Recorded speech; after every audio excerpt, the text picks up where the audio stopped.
Hello, friends. Thank you so much for joining me today. It's Mrs. Miller, and today I will be reading Bad Apple, A Tale of Friendship, written by Edward Hemingway. While we read this book, I want you to think about the different character traits that the characters in this book have. We'll be talking about that as well as talking about the life lessons that this book teaches once we are finished reading. I hope you enjoy this book. Bad Apple, A Tale of Friendship.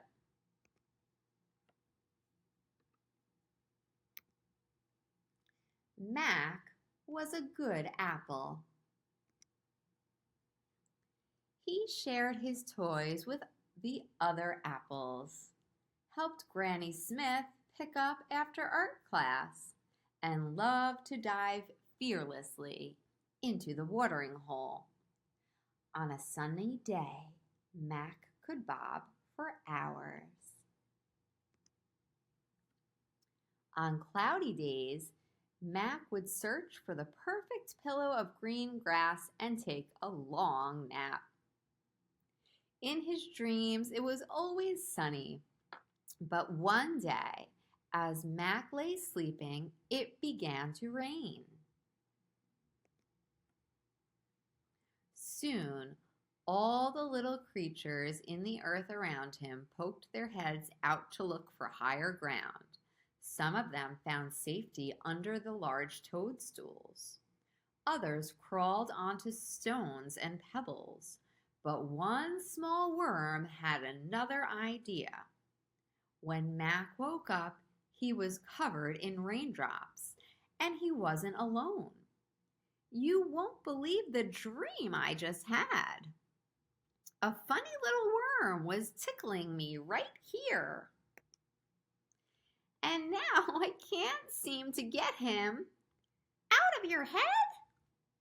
It was you. And that's how Mac met Will.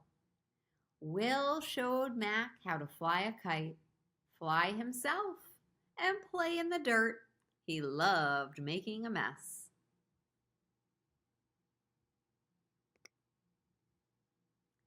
Mac took his new friend to the watering hole to clean off. He couldn't remember a better day. Until he took Will to the orchard. Look at Mac. He's got worms. Mac's a rotten apple. I'm not rotten. I'm quite sweet, actually. So they left.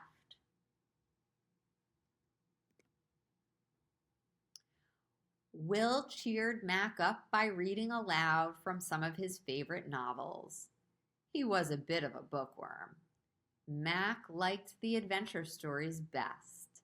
He also liked it when Will finished his sentences for him. The most exciting part is when the pirates find treasure in the dirt. But the next day, it happened again. Ha ha, it's the bad apple. Ew, worms. And no one in the orchard would play with them, not even the crab apples. Bad apple. Crab apples can be so mean. That night, the two friends sat alone on the grass without saying a word. In the morning, Will was nowhere to be found. You are a good apple, Will. Mac went back to playing with his orchard friends, diving fearlessly into the watering hole and painting in Granny Smith's class. But nothing was the same. There was a hole in Mac that he couldn't fill. Not a big hole, Just a teeny tiny little, a small hole, just big enough to fit. And nobody finished his sentences.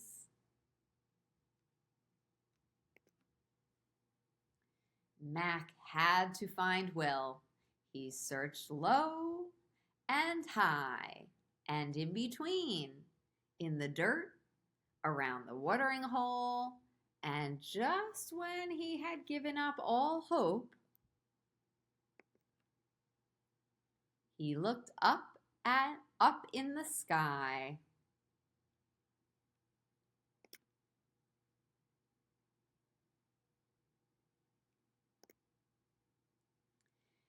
Mac knew he'd rather be a bad apple with Will than a sad apple without him. I was hoping I could. Help me turn the pages? How did you know?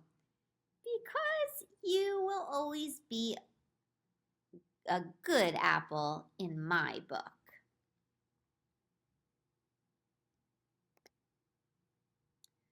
Good and happy. And there's nothing bad about that. The ending of that story makes me so happy. I am so glad that Mac and Will were reunited at the end. Now, I'd like us to think about who Mac is as a character. Let's think about Mac's character traits. Character traits could be positive, meaning good, or negative, meaning bad. Let's take a look back at Mac throughout the story and see what type of words we could use to describe who Mac is. So right from the beginning of this book, we learn about who Mac is as a character. It says he shared his toys with the other apples, helped Granny Smith pick up after art class, and loved to dive fearlessly into the watering hole. I'm wondering, what character traits could we use to describe Mac? Can you think of some words that you could use to describe who he is? Like one word that comes to mind right away for me is that he's kind, right? He's kind to other people. Can you think of as many words as you can to describe who Mac is? I am going to count to 3, and then I want you to name as many of those character traits across your fingers. Ready? 1, 2, 3.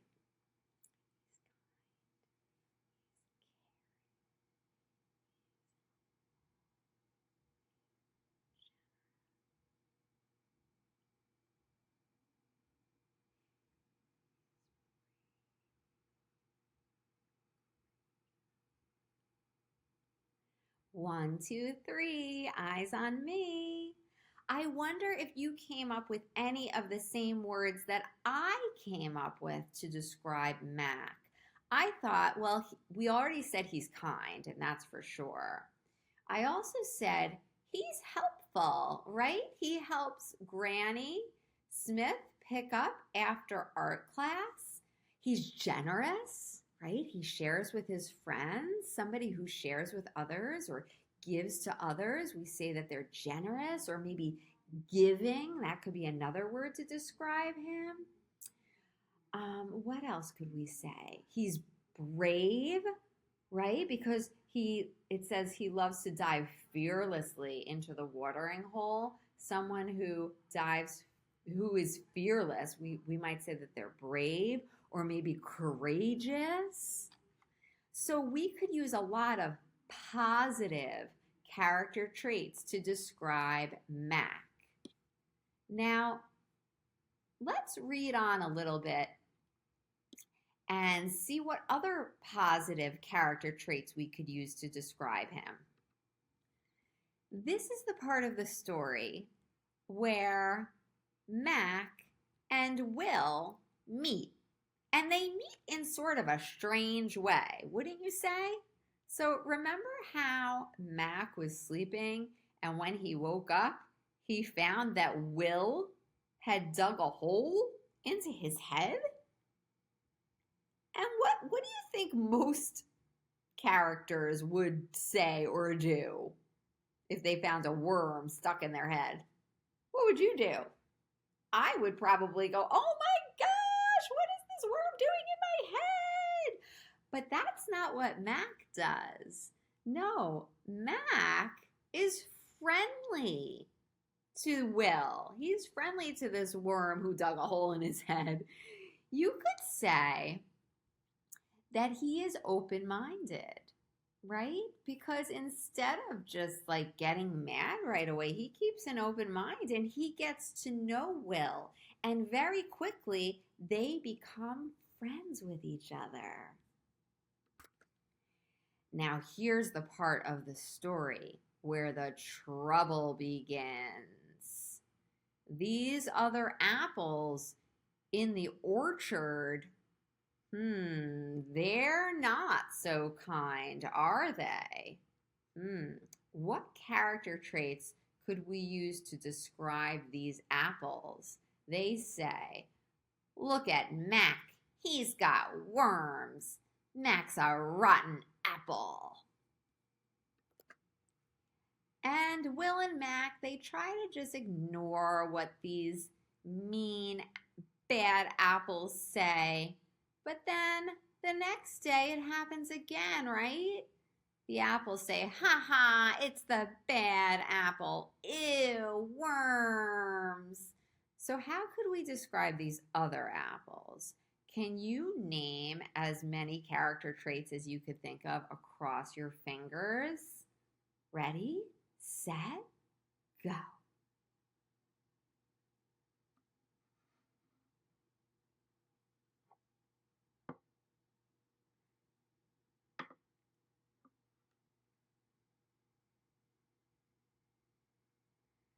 One, two, three, eyes on me. So I was thinking these apples, these other apples in the orchard, they're acting like bullies. They're acting really, really mean. And they are, I would say, unkind, right? Mac is very kind. These apples are very unkind. You could say that Mac is open-minded. He becomes friends with this worm. These other apples, they're closed-minded. They haven't even given the worm a chance. They don't get to know him at all. And they have all these mean things to say about him and Mac just because Mac is friends with him. So what does Will decide to do after the second day of Mac being teased by these other apples? Call it out in 3, 2, 1. Yes, you're right. He decides to leave. He leaves. Why does he decide to leave? Yeah, he decides to leave because he's trying to be a good friend to Mac. He feels so badly that Mac is being teased and he knows that he's the reason why, so he chooses to leave.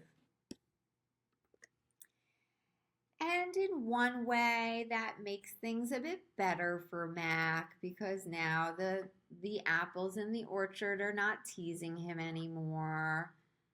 But how does Mac feel? Yes, Mac misses his friend Will. So Mac decides to go off and look for Will. And finally, he looks up at the sky and he finds his best friend, Will.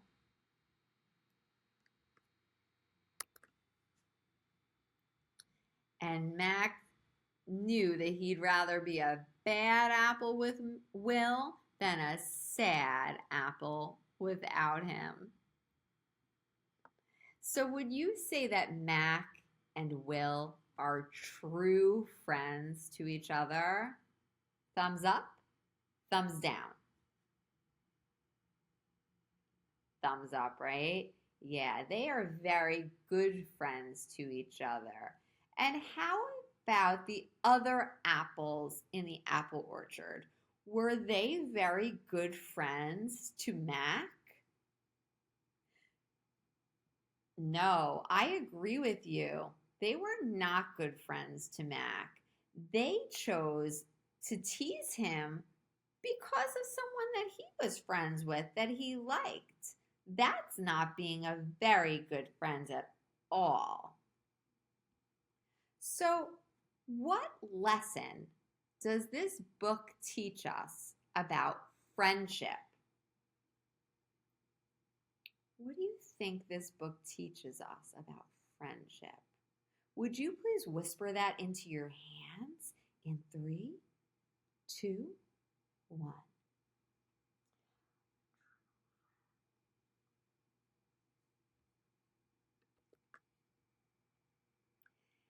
So I was thinking a true friend is a friend no matter what. A true friend will not judge you because of somebody that you're friends with. A true friend will always be a friend to you. And these bad apples, these other apples in the orchard, they were not true friends at all. So another lesson that this book teaches us is, I'm thinking maybe it's better to have one good friend than a lot of friends that are not good friends at all. I do hope that you enjoyed this story, and if you did, please remember to like and subscribe to hear more from me. Happy reading, everyone. Great to see you, and I hope to see you again next time. Bye-bye.